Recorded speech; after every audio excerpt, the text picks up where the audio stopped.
সীমান্তে ভারতীয়রা আইন না মানলে আরও কঠোর অবস্থান নেয়ার কথা জানিয়ে মেজর জেনারেল মোহাম্মদ আশরাফুজ্জামান সিদ্দিকী বলেছেন, অবৈধ অনুপ্রবেশ হোক আর যাই হোক, হত্যা কোনো চূড়ান্ত সমাধান হতে পারে না। আরও একটি হত্যা যদি হয়, আমরা পরবর্তী সময়ে আরও কঠোর অবস্থানে যাব, এটা আমি আশ্বস্ত করতে চাই। মালয়েশিয়ান প্রযুক্তিতে তৈরি অত্যাধুনিক cleaning machine modern vacuum cleaner যে কোনো ধরনের ধুলো ময়লাকে পরিষ্কার করে ঘরকে করে তুলুন চকচকে ও আকর্ষণীয়। Modem, brand of luxury. শনিবার দুপুরে বিজিবির কক্সবাজার ব্যাটালিয়নের প্রশিক্ষণ মাঠে আনুষ্ঠানিকভাবে পতাকা উত্তোলনের মাধ্যমে উখিয়া ব্যাটালিয়ন সহ 4টি ইউনিট উদ্বোধন শেষে সাংবাদিকদের প্রশ্নের জবাবে তিনি এসব কথা বলেন।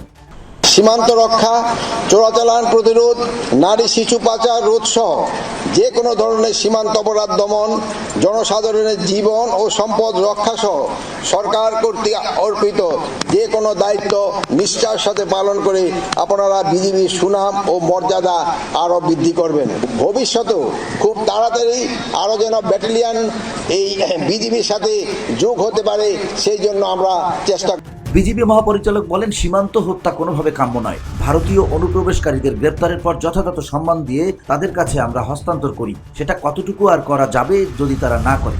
আমাদের মূল লক্ষ্য হলো আমাদের সীমান্ত যাতে নিরাপদ থাকে, সীমান্তবর্তী এলাকায় জনগণ যেন নিরাপদ থাকে। তো সেটা করার জন্য আমরা একটা স্ট্র্যাটেজি ফলো করছি। তো আমার আমি বলতে চাই যে সীমান্ত, এই মায়ানমার সীমান্ত কেউ যদি অবৈধভাবে অনুপ্রবেশ না করে মায়ানমারের অভ্যন্তরে, নার্কোটিক্স বলেন, ইয়াবা বলেন বা অন্যান্য যে কারণে হোক, যদি ক্রস না করে, তার নিরাপত্তার কোনো ঝুঁকি নাই। নিরাপত্তার যদি কোনো ঝুঁকি থাকে, সেটা সেই নিরাপত্তা দেওয়ার জন্য আমরা বিজিবি তৈরি আছি এবং বিজিবি আমরা we are well equipped for that.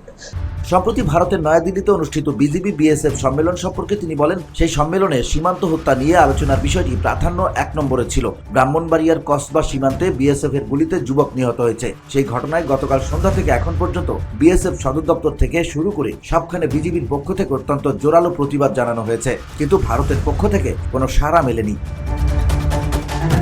VOD Bangla news desk.